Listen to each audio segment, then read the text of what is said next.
ფასები საქართველოში და ევროპაში ისე არის როგორც სადა დედამიწა. ზუსტად ეხლა დღეს დილით ჩემი მეგობარია ჩამოსული სხვადასხვა რეგიონიდან, საქართველოს ერთ-ერთ რეგიონიდან და სპეციალურად წავიყვანეს სუპერმარკეტშიც და ისა რა ქვია აქაურ მაღაზიაში, რომელიც თბილის ქართული სუფთა სახლის იმის ეკვივალენტია, სადაც იყიდება ეს სარეცხე ფხმილები რაღაც ესენ და მე ვთქვი, აბა ნახე რა ფასებია აქ და რა ფასებია თქვენთან.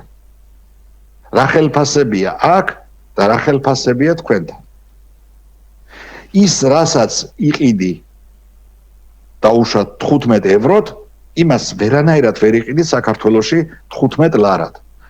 საფრანგეთში ყველაზე დაბალი ხელფასი, ანუ აი საბაზისო ხელფასი არის 1418 евро.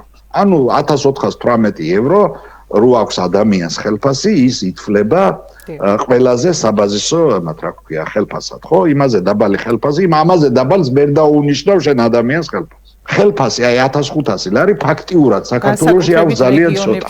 ამ რთული მდგომარეობა, რომ ნახევარი აქვთ ამ. კი, აი ჩვენთან სადღაც არის საშუალო ხელფასი 700 ლარი, ხო? 500-700 ლარი. როცა გადაიანგარიშებ ფასებს რაც არის მანდ და იმ ფასებს რაც არის აქვს, აქ არის სადა დედამიწა, ჯერ ხელფასს რო თავი დავანებოთ, ისედაც იაფია. როდესაც აი ჩვეულებრივ კბილის პასტა ნახა ამ ჩემმა მეგობარმა, ესა რა ქვია, რომელიც თბილისში ღირს თურმე 20 ლარი და აქ ღირდა 1 евро, ანუ 3 ლარი.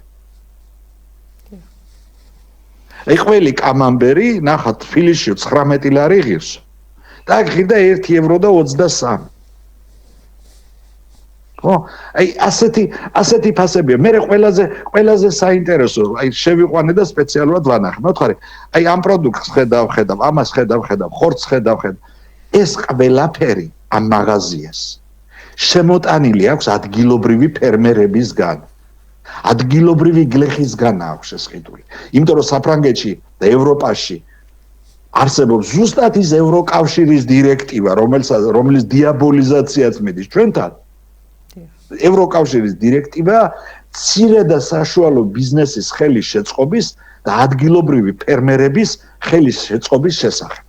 ჩვენ აი მაღაზიას, სუპერმარკეტს არ აქვს უფლება, რომ რეგიონში შემოიტანა ქსელური მარკეტინგი, ქსელური მარკეტები და მან არ შეიძინოს ხილის, ეს რა ქვია, კარტოფილის, ბოსტნეულის 99% ადგილობრივი მწარმოებლისგან.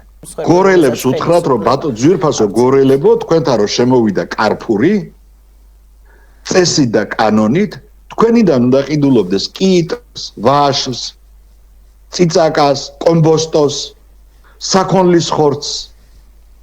ყველაფერს თქვენიდან უნდა ყიდულობდეს. ბულგარულ ციცაკას, შაქრის ჭარხალს. ჩვენ გორში ფაქტიურად აი ხილის წარმოება გავანადგურეთ. ღვინის წარმოება გავანადგურეთ. გორი იყო აი ღვინის ერთ-ერთი ყველაზე დიდი მწარმოებელი, ხო?